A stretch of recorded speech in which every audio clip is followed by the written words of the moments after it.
Hello, man. Hello, Mgtows. Let's see how this sound is going. I think it's pretty good already, but I'm not really sure. Hello, man. Hello, Mgtows. Let's see how this sound is going. I think it's pretty good already, but it's good.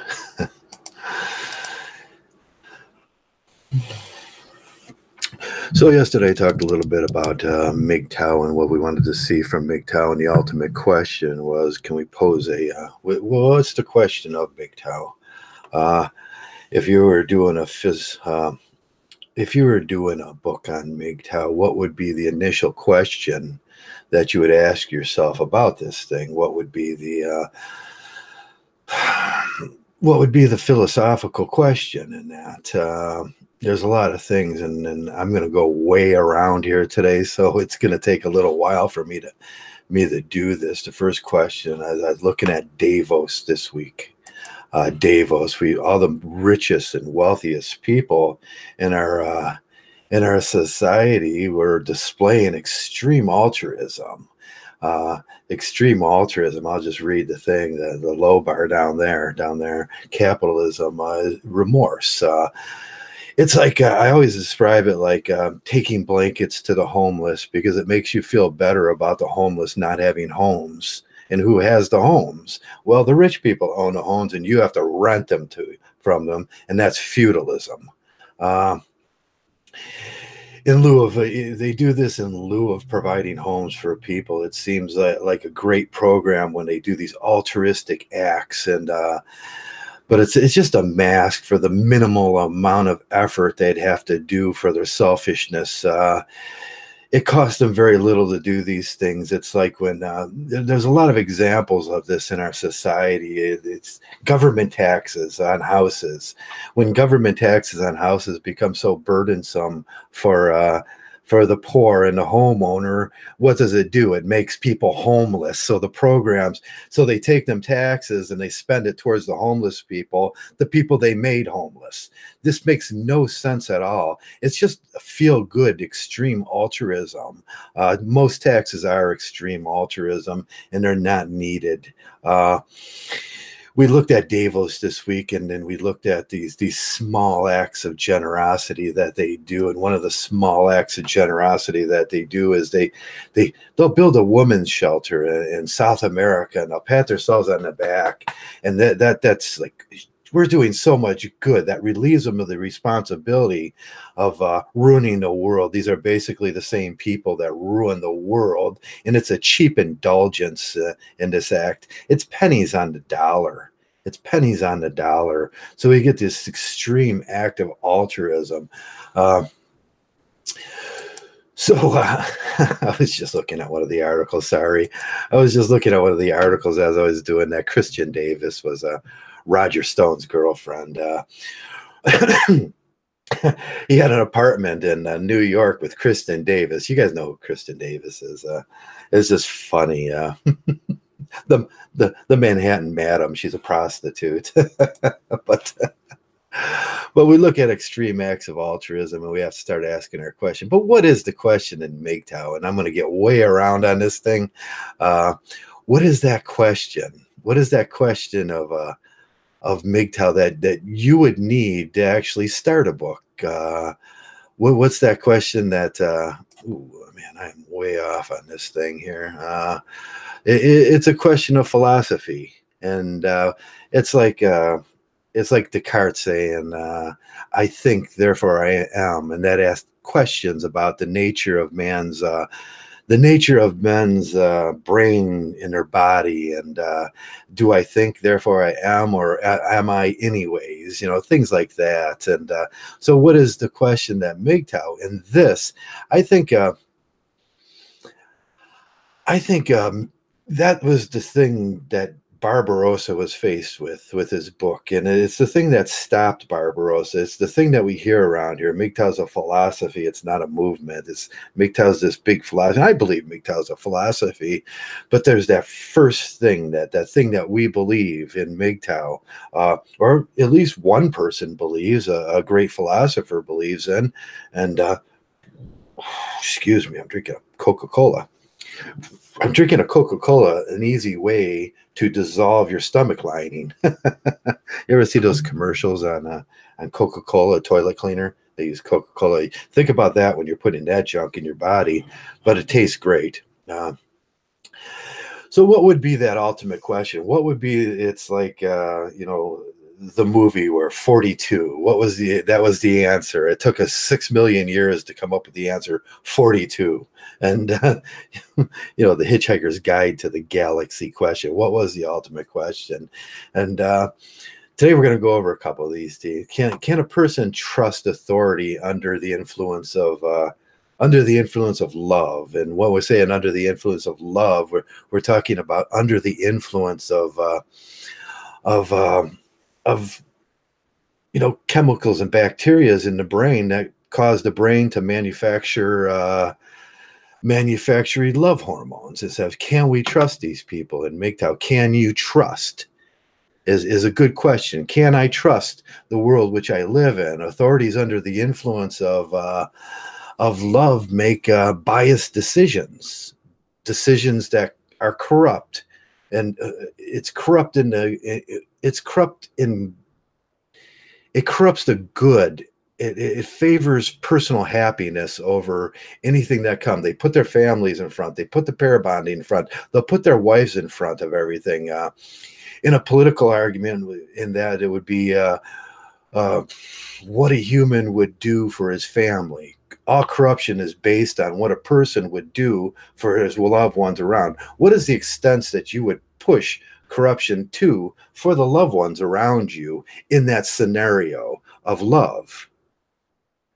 And there's reasons why we ask these things. I'm going to get to those reasons. Or to protect the institution of marriage, which they believe in, which is protecting kinship bonds, pair bonds, and friendship, stuff like that. Friendship.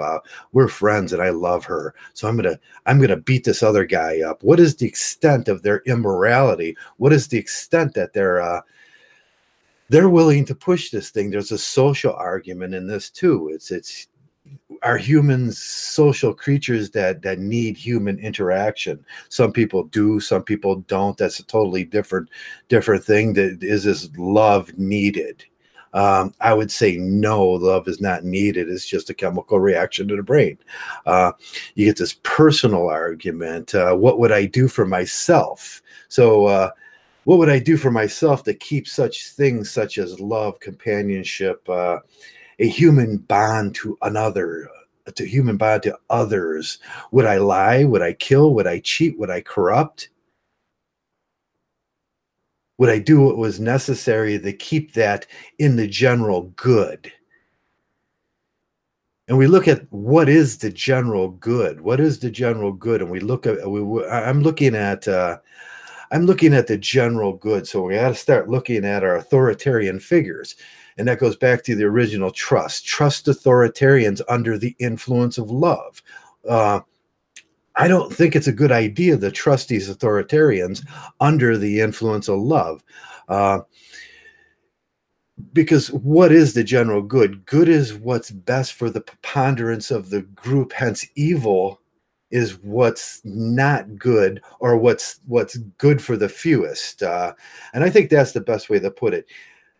Good is what's best for the preponderance of the group, the 68%. If even in Congress, some people would agree that a 68% is a majority. I will just take that. I don't know where they come up with this number, but it's a good number, and I'll go with that. And hence, if you're working for less than the majority, which would be less than the mean on this would be 50-50, or somewhere around 48-52, men, women, men 48, women 52. You would see that you couldn't say the general good was if you had 42 or 48%, you couldn't say the general good was enacted. The decision was made. You would say, well, that's an iffy call on that. Now we start looking at our stats, and our stats tell us, pragmatism tells us we have to look at the truths in life.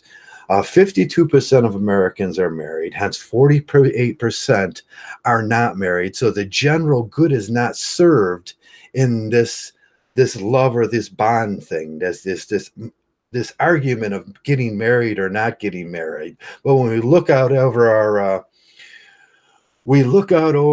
the institutions that govern us, and we see that the major part of their institution is marriage, coupling, pair bonding, having children, taking care of children, all that stuff. But that does not serve the general good, because like I said, it's 48% single people in this country minus children, which I will argue at, because they'll remove people from over the age of 18 to, say, 75. And I'll say, wait, that's not even a good argument. If you're going to do that, then you got to include children, because children in essence are single and they represent Americans.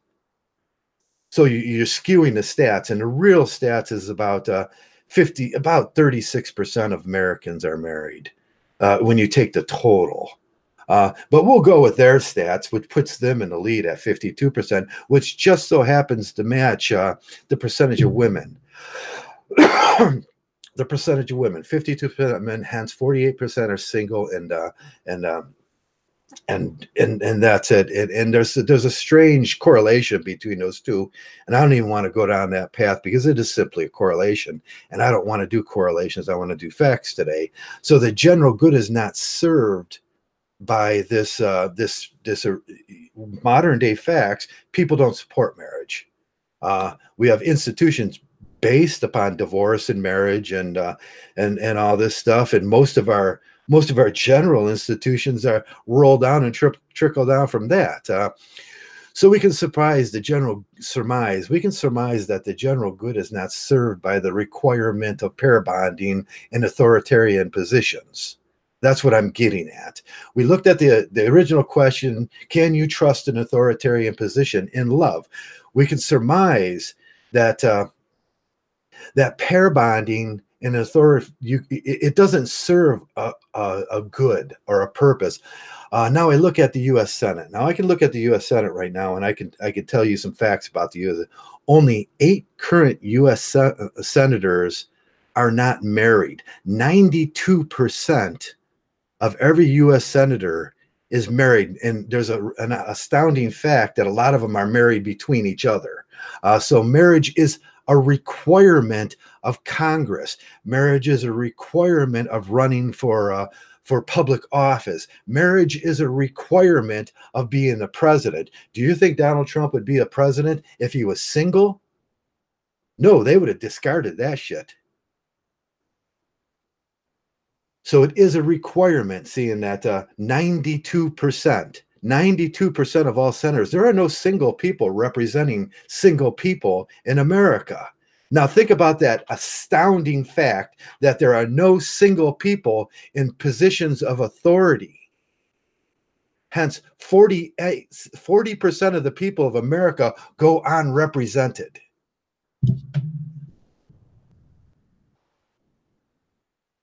So with that fact of 92%, and you can go look at this, it does not serve the general good of our country that 92% of these people are married and believe in the institutions of marriage. I believe Congress in itself is corrupted by the institution of marriage, and corruption is what we're talking about. So we go back to the original question of Mgtow: can I trust an authoritarian figure in love? No, that's the question. The P on that question, P to Q, is what we're doing here today. Congress makes decisions on social norms under a bias of marriage, and these social norms don't represent the general good of the population. Hence, we look at housing in America. Who makes the housing laws? And I went over this slightly the other day. Who makes the housing laws? And we're getting back to the original. We're going to go a long way around to get back here. So keep with my logic and my theory here. Hence, we're looking at housing in America. 35.25% of the housing represents me. I'm single. 78% of the people that own houses in America are married and have families. Now we look at Congress, and this is a question I asked the other day. 98% of them, 99% of them are married. Are married. They're going to make decisions biased by the institution of marriage towards.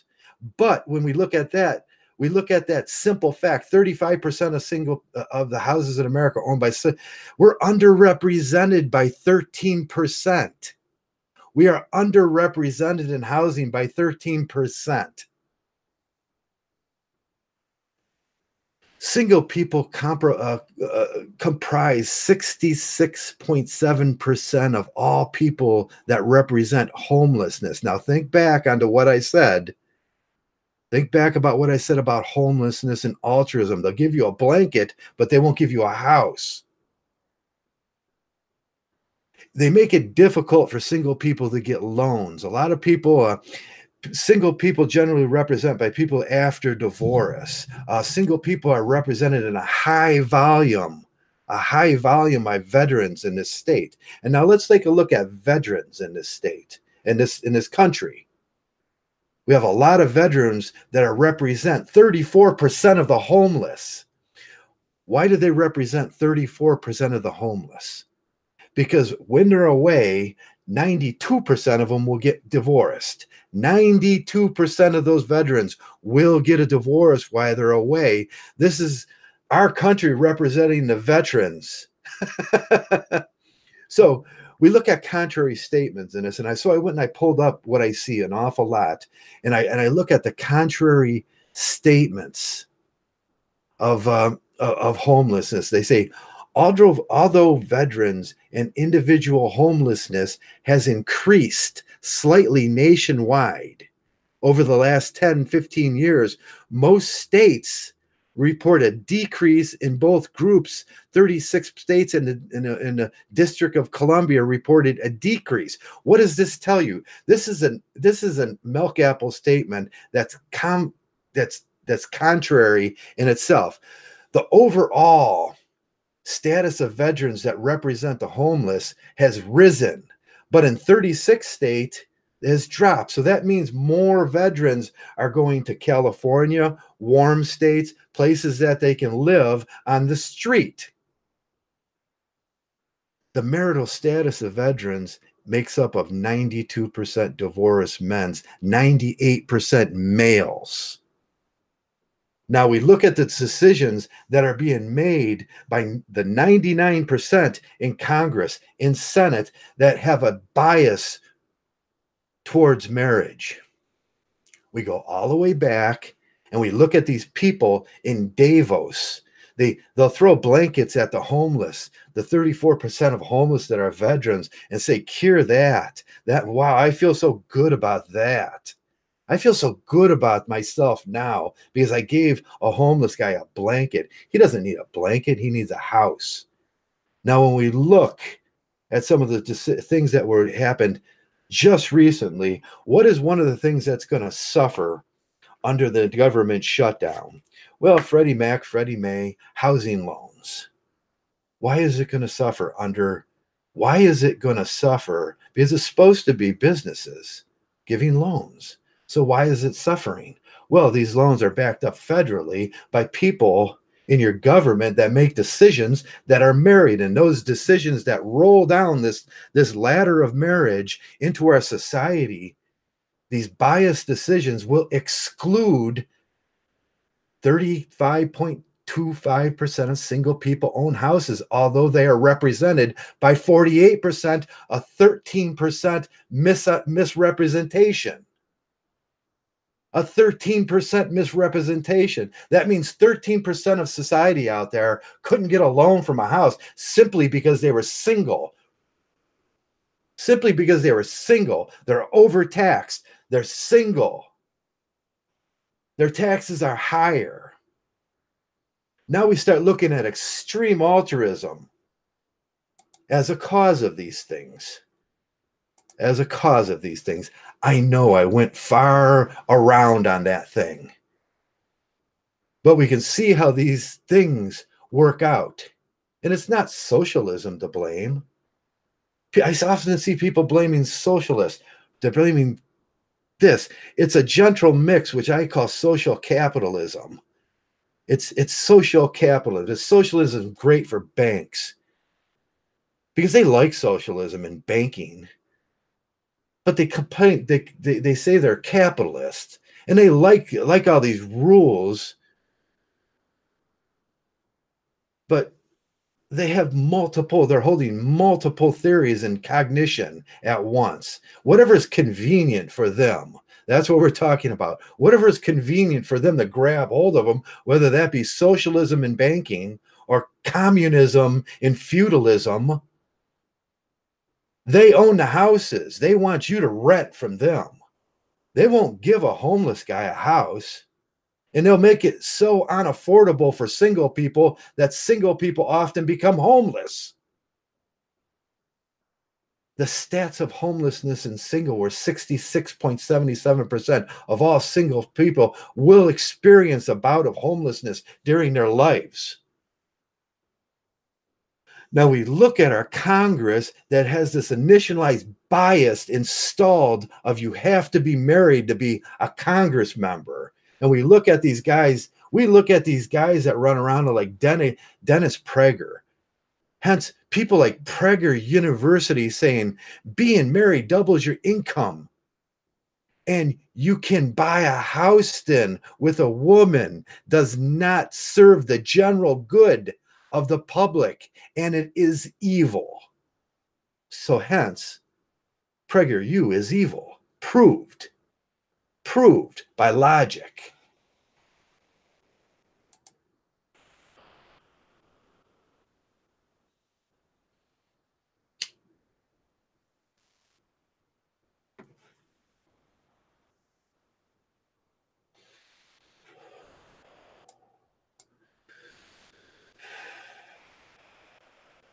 So we look at Davos. We look at G1, G2, G3, G8, G11, G9, G7, G whatever they had last year. All these summits. And the first thing they talk about is building schoolhouses for poor little girls in Zimbabwe. How feminism is good. If we're going to talk about equality, and those are priceless. And those are priceless things. They're pennies on the dollar for them, rather than actually looking at the causes and the roots of what's wrong with our society. And that's what I call extreme altruism, and it's a bad thing. It's a bad thing. They just do it to make themselves feel good so they don't have capitalistic remorse. Now, I've told you guys a million times, remorse is to bite again in Latin. When someone feels remorse for something, it simply means that they will bite again. It leaves them that leeway to bite again, like a dog, and to harm others again, like a dog. And that's what we do with these people. We permit them. We permit the same people that are ruining our world to bite again.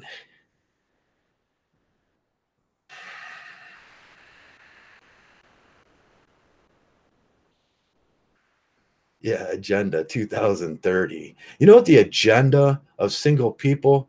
And we are seeing a movement now of Mgtows, a movement now of single people. 32% of these people will get married now. It's falling dramatically. That will be down to 23% soon. And they overinflate the stats so much that it's crazy. The world will be represented by 78% of single people. And don't you think Congress should start representing the facts rather than some bizarre religious institution, which leads to homelessness for men, which leads to the horror for single people to pay their mortgages and their debts, which basically leads to feudalistic house taxes, which they're gonna argue that they didn't take your food taxes, but they just put the food taxes on the farmer and just put the food taxes on the trucker, and they just put the food taxes on the grocer, so they can hit you from the back end, like they often do hit you from the back end. In the 1950s, we decided that we would not have food taxes in Ohio because we were going to have house taxes. In Florida, it's the opposite. They don't have house taxes, but they have food taxes.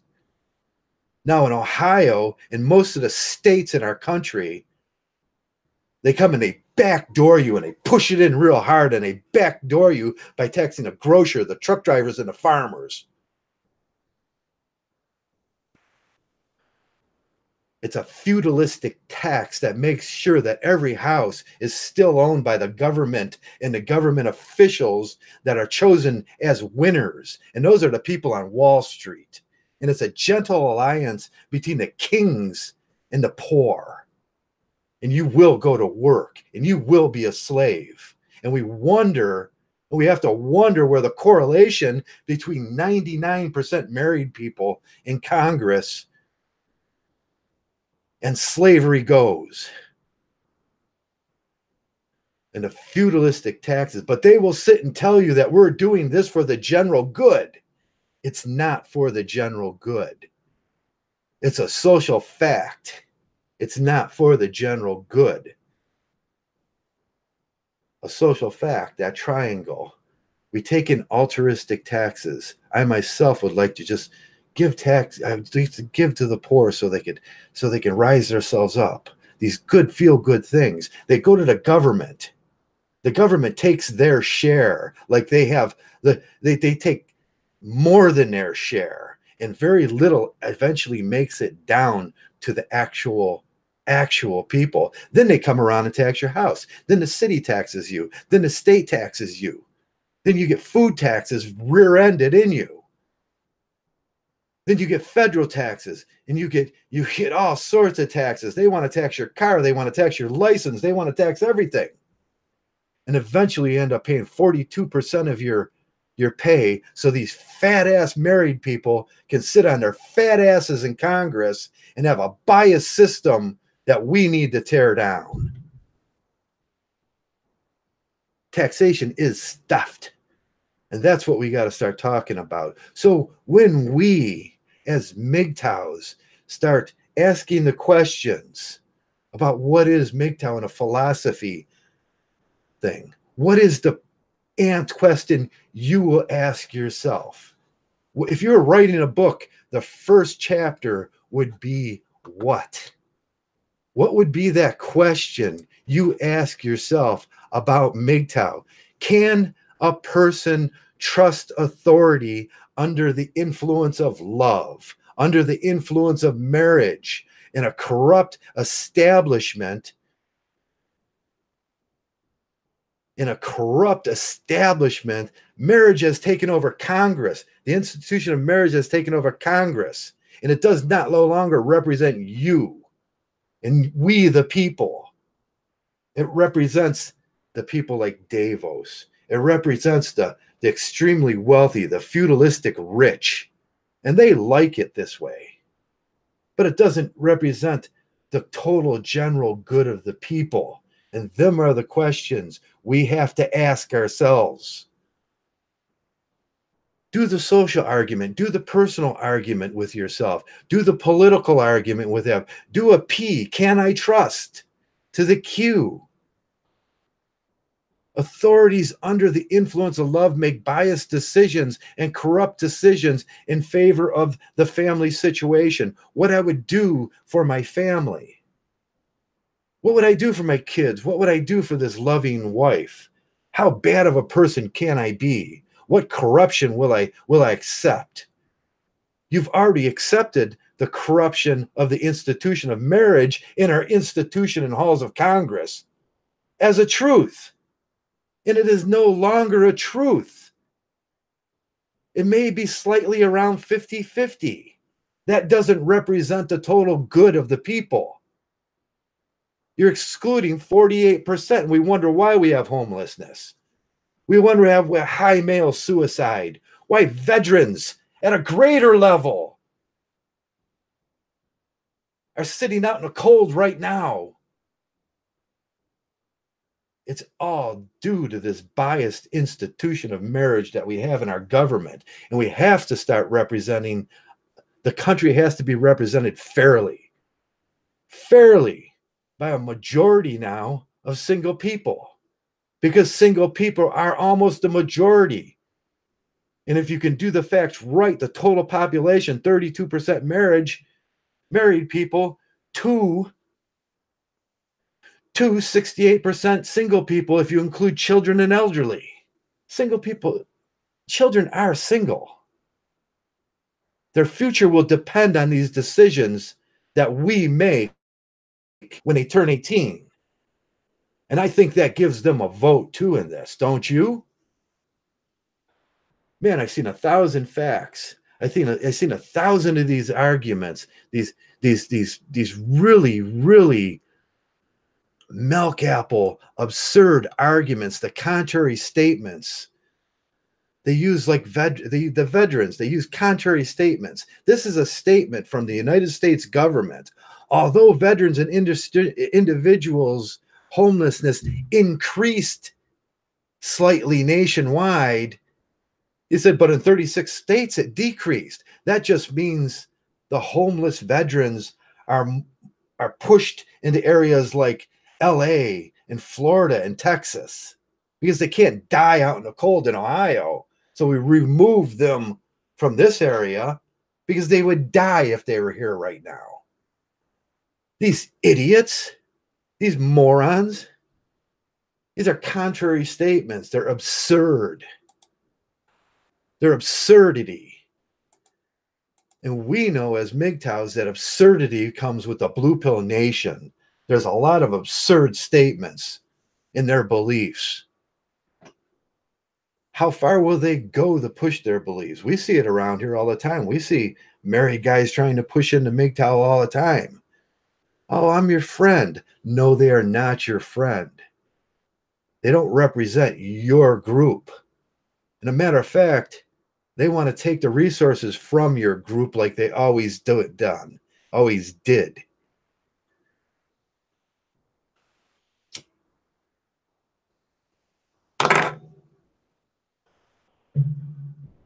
Go Mgtow. But let me tell you about Mgtow. Let me tell you a little about Mgtow. You're going to be discriminated against. They hate you. There will be a ton of married men that come around here and start blurting out alt-right garbage, hate, xenophobia. And they will never talk about the stats and the facts and the pragmaticism of Mgtow. They will never talk about positivism in Mgtow. They will never talk about objectivism in Mgtow, though most of them seem to be objectivists in some really weird Ayn Randian way, or Ayn Randian way, which fails every time. Even Ayn Rand couldn't stand up to her own objectivism. In the end, she failed at it. It often, most of the time, fails, but that seems to be appealing to them. And as long as they can force you to think that way, they're happy.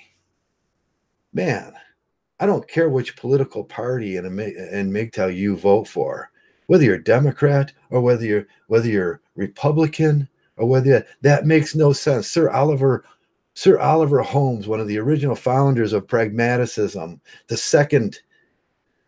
one of the original justices on the Supreme Court, highly respected with he's got the greatest porn stash ever, fought in the Civil War.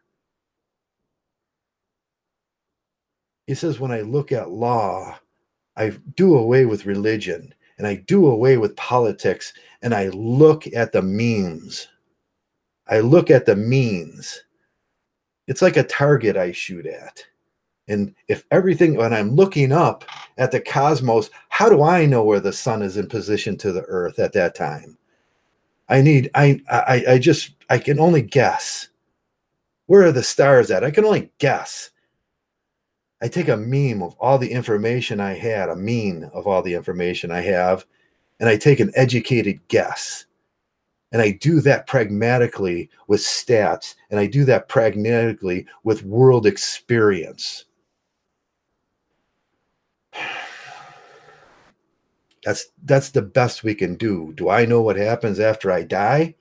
Well, bring that guy that was dead in front of me, and then he can explain. But until then, I'll stay agnostic. And on either side of the argument, I still have to be pragmatic about this thing. I have to look at Mgtow very pragmatically.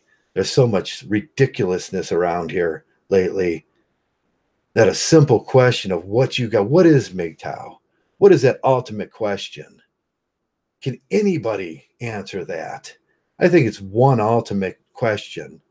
Can I trust the authorities in this country or in Western countries to make good decisions based on good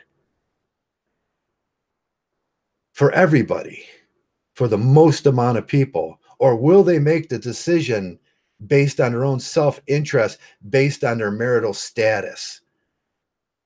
That is evil. That is pure evil. They will make the decision every time based on their own self-interest. Hence, the government makes decisions based on its own self-interest. The government will continue taking your taxes, taking your homes, making you homeless, and then telling you with this extreme altruism that they say they have, that all this money we're taking is for the homeless. No, it's not. It's for them. It's predatory capitalism out of control. It's predatory feudalism out of control. The government makes more homeless men than homelessness. And then they'll give them a blanket, hand you a blanket and a toothbrush. And go, look what I did. Look what I did. That's disgusting. That's what I've seen all week with Davos. That's what I see with these summits, these G13, 8, 9, 5, 4, 22 summits that they have. They're always having some G summit. So they can pat themselves on the back and say what a good job they're doing. Because they believe in equality, a metaphysical thing. That's a cheap out.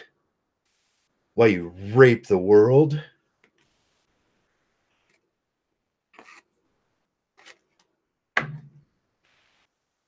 So that's my rant for today. Yes, I'm mad. I'm angry about the way our systems work. Maybe I'm one of the few people in the world that see this thing logically. You can't trust a married person in Congress. Marriage has hijacked our government. Religious systems have hijacked our government. It's time to take that back. Start voting.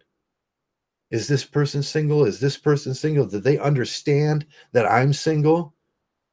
Because there is 48% of us and more that are allowed to vote, that carry a vote. And I'm sick of a choice between a turd and a turd sandwich. And that's what I've gotten for the last few elections. A turd and a turd sandwich.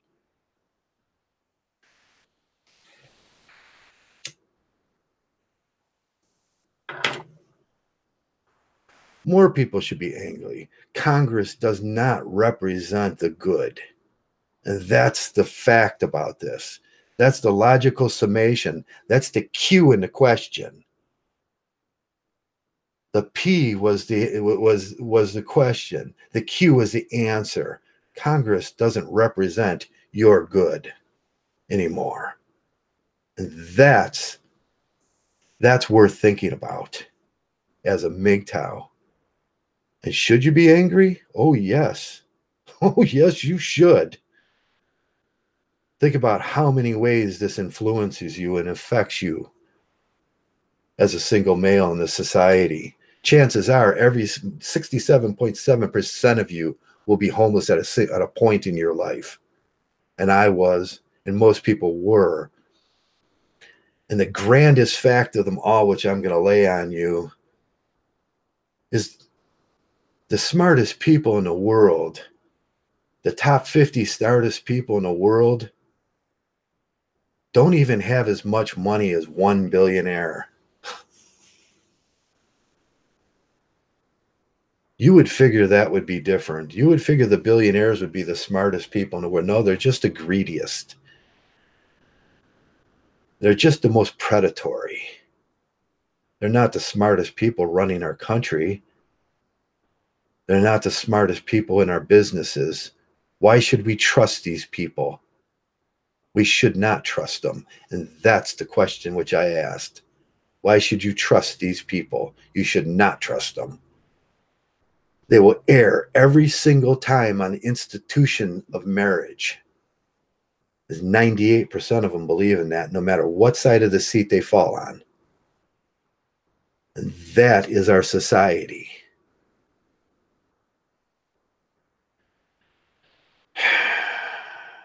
So next time you get turned down for that loan, or you get it. I went down for a loan, a business loan, and they told me, and in my community, it's different because we have so much failed loans around here that people in the community have to suck up that cost because they don't take that out of the communities from the small business. They were telling me 16% interest. And I was looking at them like, are you freaking crazy? 16% interest on a business loan. I said, well, I would go somewhere else, but I can't because they haven't funded the Small Business Association, which I used to go to.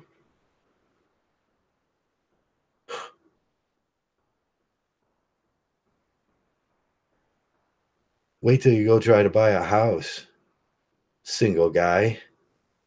Wait till you try to make it in this world as a single guy. It won't work because they're biased and they're bigoted towards us. And even here on YouTube, they are biased and bigoted towards us.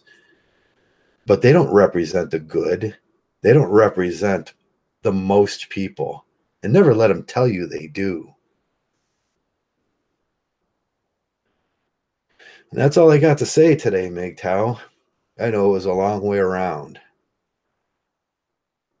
But we have to start asking our questions, the philosophical questions that make a difference. And I think that was Barbarossa's. It was where he got stuck. Where is that philosophical question that I need to ask? What is your philosophical question? What is that P question that you need to ask? What is a Mgtow? There's a lot of them.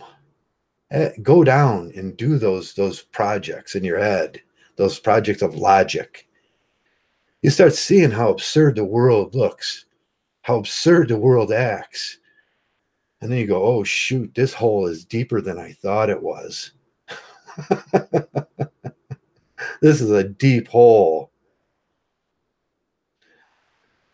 So I'm going to leave you now. I generally go about an hour on these things. I keep them palatable.